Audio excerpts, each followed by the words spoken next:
Good morning, welcome back to my channel. আশা করি তোমরা সকলে ভালো আছো, আমিও খুব ভালো আছি। তো অনিমা লাইফস্টাইল চ্যানেলে নতুন আরেকটি ভিডিও নিয়ে তোমাদের সামনে চলে আসলাম। তো দেখো, সকাল সকাল ঘরের অবস্থাটা দেখো, দেখে মনে হচ্ছে কি আবার শুয়ে পড়ি। তো এত কাজ, মানে ভাবলেই জানি একটা কীরকম হচ্ছে। তো কি করব, নিজের সংসারের কাজ তো নিজেকে করতেই হবে, কিচ্ছু করার নেই। তো আর যেহেতু পুজো চলে এসছে, আর পুজোতে মার্কেটিং করার আগে ভাবলাম ঘর দুয়ারগুলো পরিষ্কার করে নিই। তো যতই একটা ঘর হোক না কেন, এইগুলো মানে সমস্ত কিছু পরিষ্কার করতে গেলে কিন্তু অনেকটা টাইম লেগে যাবে। আর এই যে জানলাটা তোমাদেরকে দেখাচ্ছি না, এই জানলাটা বন্ধ হয়ে যাবে। তো ওই পাশে ঘর হচ্ছে, তোমাদেরকে পরে দেখাবো এটা। তার জন্য এই জানলাটা আর থাকবে না, তো এই দিকটা পুরো অন্ধকার হয়ে যাবে, শুধু এই পাশের একটাই জানলা থাকবে, খাটের এই পাশে। এই যে এই জানলাটা শুধু থাকবে বিছানার, আর এই পাশের জানলাটা পুরো বন্ধ হয়ে যাবে। তো কি করা যাবে, যাই হোক, যার যার বাড়িঘর তো যা যে যেরকমভাবে করতে চায় তো সেইভাবেই হবে। আর দেখো, আমার বিছানা টিছানা পুরো পরিষ্কার করে একদম চাদরটা পাল্টে নিলাম। আর বিছানার চাদরটা শুধু পাল্টে নিলাম, বালিশের ওয়ারগুলো আজকে আর খুললাম না। তো কিছুদিন, 2-3 দিন হয়েছে এগুলোকে লাগিয়েছি, তো ভাবলাম আবার 1 সপ্তাহ পর এগুলো চেঞ্জ করে নতুন যখন পাতবো সব একবারে করে নেব। তো সমস্ত কিছু চেঞ্জ করে বিছানার চাদর উঠিয়ে একদম গুছিয়ে গাছিয়ে ঘর দুয়ারগুলো একটু পরিষ্কার করে নিচ্ছি। আর একসাথে তো সমস্ত কাজ করা যায় না, আস্তে আস্তে অল্প অল্প করে করতে হবে। আর যেহেতু মানে একসাথে সমস্ত কিছু ধোয়া কাচা সব করা যায় না, যেহেতু জলের এখানে মানে মাপা জল তো জানোই তোমরা, কলকাতা শহরে কীরকম জল। তো জলের প্রচুর অসুবিধা হয়ে যায়। তো তার জন্য আর পেরেও উঠি না আমি একদম। তো ভাবলাম আজকে অল্প কিছু পরিষ্কার করে নিই, আবার পরের দিন করব। তো যাই হোক, টুকটাকগুলো একটু পরিষ্কার করে নিচ্ছি। আর কুলারটাকে না আগের দিন রাতে চালানো হয়েছিল, তো তার জন্য ভাবলাম যে কুলারটা যখন কভারটা খোলাই হয়েছে, একবারে কভারটা কেচে কুলারটা একটু পরিষ্কার করে নিই।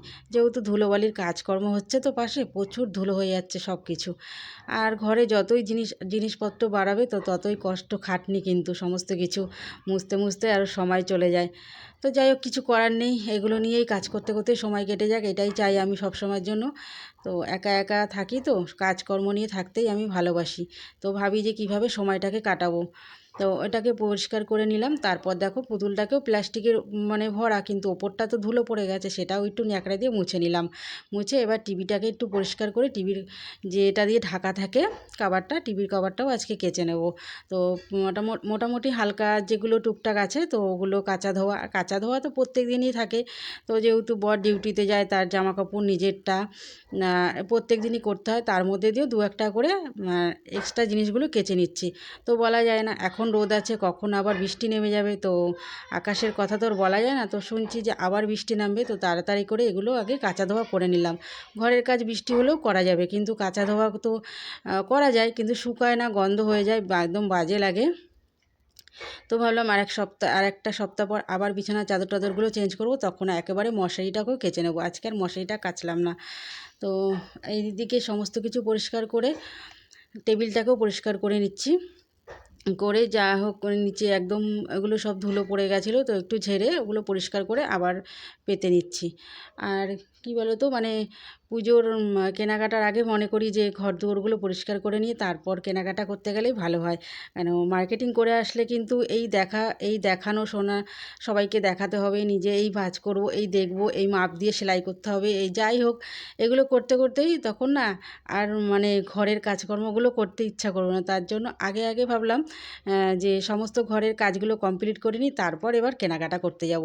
তো যাই হোক, খুব আনন্দ মনে সহকারে একদম ঘরের কাজ করছি যে আর একটা সপ্তাহ পর মার্কেটিং করতে যাব, আর পুজোও চলে এসছে।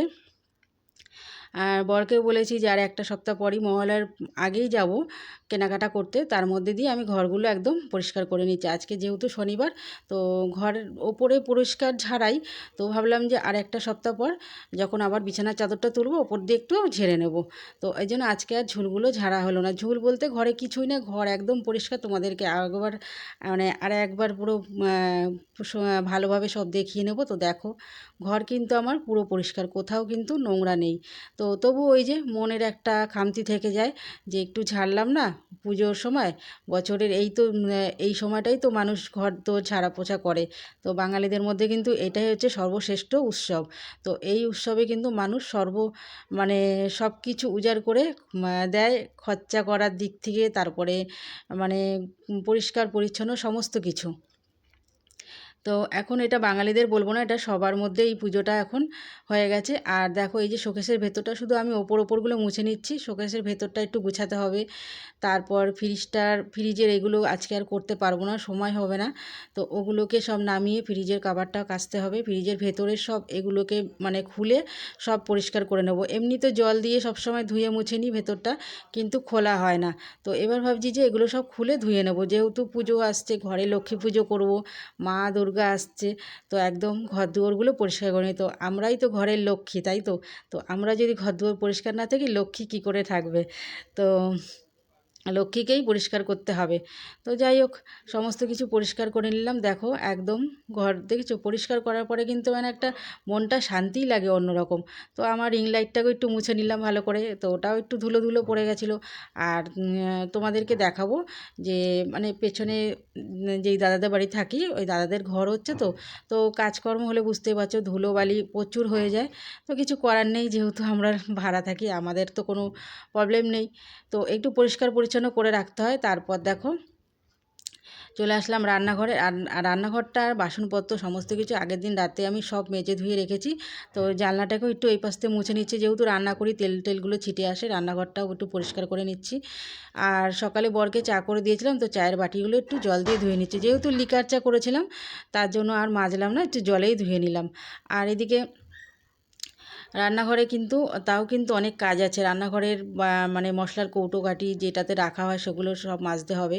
তো কাজের ফাঁকে কিন্তু আমি একটু আবার আলু ভাজা করে পান্তা ভাত নিয়ে চলে আসলাম। তো কাজ করলেই হবে না কি, তার মধ্যে কিন্তু তার ফাঁকেও কিন্তু খাওয়া দাওয়াটাও সেরে নিতে হবে। তো যাই হোক, একটু পান্তা ভাত ছিল আর আলু ভেজে নিয়ে আমি কিন্তু ভাতটা খেয়ে নিচ্ছি। খাওয়া দাওয়া করে চলে আসলাম আবার কাজের মধ্যে। তো সব কিছু মানে মিলিয়ে ঝিলিয়ে সব কিছু করতে হবে। তো সময় মতন খাওয়া দাওয়া করতে হবে, কাজও করতে হবে, সব কিছুই। তো চলে আসলাম আবার কাচা নিয়ে। তো যেগুলো সব নামিয়েছিলাম, বিছানার চাদর, তারপরে যে কাবার টাবারগুলো আর বরের যে জামা প্যান্টগুলো ছিল, সমস্ত কিছুগুলো এখন কেচে নেব। তো কাচা দেওয়া করে এই যে আমি এখন যাচ্ছি ছাদে মেলতে। তো তোমরা দেখো আমি কোথায় যাচ্ছি মেলতে। আর আজকে দেখো পুরোটাই তোমরা দেখতে পারবে কোনখান থেকে আমি যাই মেলতে জামা কাপড়। আর দেখো বাবু ক্যামেরা করছে, তো তার জন্য দেখো ও ছোটো মানুষ, ও বুঝতে পারছে না, তো হাতটা দিচ্ছে, তার জন্য ওই দেখো আঙুলটা দেখা যাচ্ছে। ও ছোটো মানুষ তো বুঝতে পারছে না যে এটা অসুবিধা হচ্ছে কি।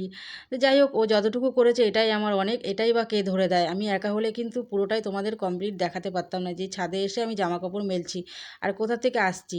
তো দেখো এসে কিন্তু এই যে জামা কাপড়গুলো মেলছি, আর এত রোদ্দুরের মধ্যে ছোট্ট মানুষ, তাও দেখো ক্যামেরাটা অন করে ধরে আছে। তো অনেক অনেক ভালোবাসা আমার ওর জন্য। আর ওকে আমি সত্যি খুব ভালোবাসি, নিজের ছেলের থেকেও বেশি ভালোবাসতাম মনে হয় এরকম। তো আমার ছেলের মতনই। আর দেখো তারপর জামা কাপড় মেলে নিয়ে চলে আসছি। আর যেগুলো শুকনো হয়ে গেছিলো, এগুলো একটু আগের দিনের ছিল ভেজা, তো এগুলোকে ঘরে নিয়ে চলে আসছি। আর বাবুকে বলছি এবার বন্ধ করে দে সোনা। দেখো ও পুরোটাই বলছে না জেঠিমা পুরোটাই তোমাকে দেখাবো।